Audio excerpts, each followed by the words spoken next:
Hi, thanks very much for watching. I have with me today a Lunar Pilot. This is a watch by Bulova Lunar Pilot chronograph.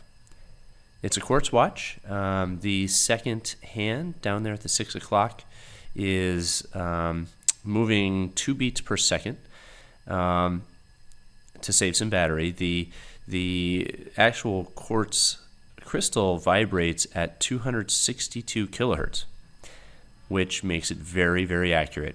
I have a thermocompensated, chronometer certified Breitling watch, and this Bulova is as accurate, or I would argue even more accurate than my Breitling, which is amazing considering I bought this watch for about $300.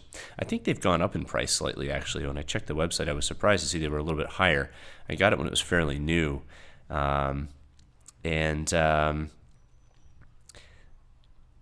It is very accurate, though.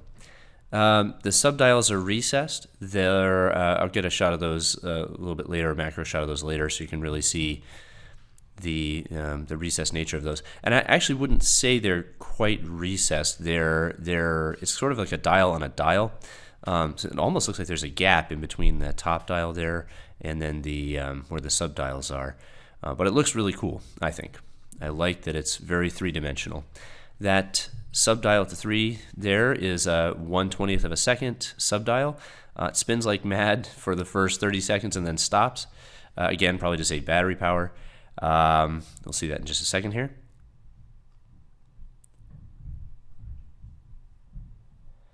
There we go. The minute dial, the minute subdial there on the 9 o'clock remains active. Doesn't click over minute to minute.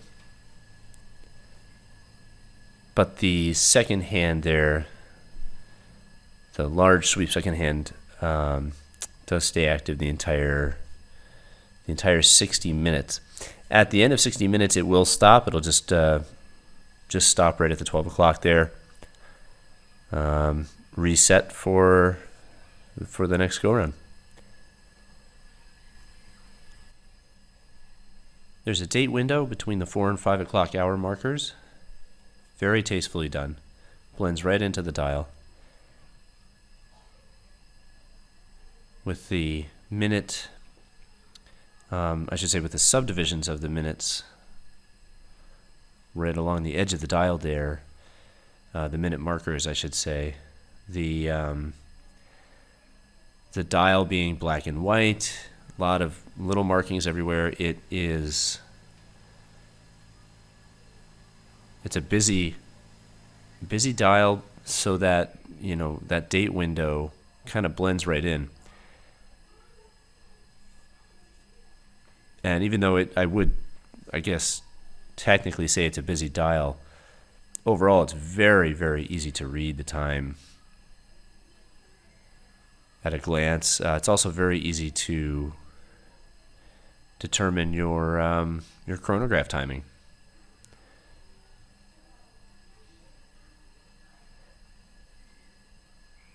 Has a beautiful case back. Talks about the moon mission this was worn on, Dave Scott's watch.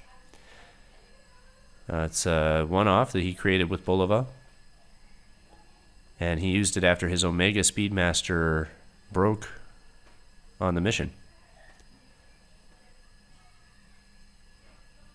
So it was designed with the NASA specs in mind, even though it wasn't officially certified by NASA. He did use it on the moon. And I love that it has that heritage.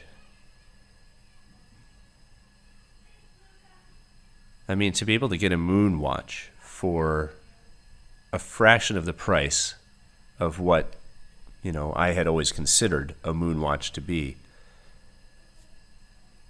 it's just tough to beat. Very well made, sapphire crystal. It's a big, heavy watch for sure. But having said that, it's comfortable enough to wear all day, no problems. The crystal, you can see there, sticks up above the case a little bit, but because it sticks up above the case, it doesn't contribute much to the overall, look of the watch being a thick watch. It still looks actually quite slim, I'd say, even though it is a pretty thick watch.